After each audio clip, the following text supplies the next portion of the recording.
हर जय माँ लक्ष्मी। नमस्ते दोस्तों। तो चलिए धनतेरस का बारे में बताती हूँ। अगर मेरा अच्छा लगे, प्यार लगे तो लाइक और सब्सक्राइब करना ना भूलें। धनतेरस महत्वपूर्ण वास्तु टिप क्या है तो चलिए जानते हैं, पर उससे पहले वीडियो को लाइक और सब्सक्राइब करना ना भूलें।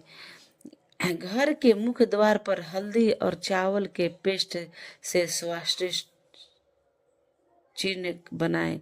नमक के पानी का उपयोग करने के घर को शुद्ध करें, जो नकारात्मक ऊर्जा के खत्म करने में मदद करता है।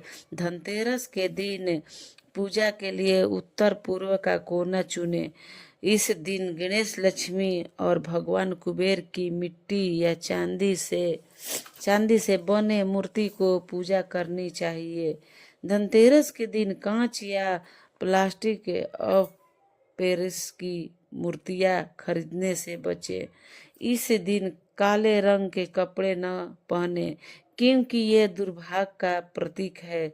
इस धारदार कैंची, चाकू, पिन आदि जैसी नुकीली वस्तु न खरीदें और कमेंट में जय माँ लक्ष्मी जरूर लिखें।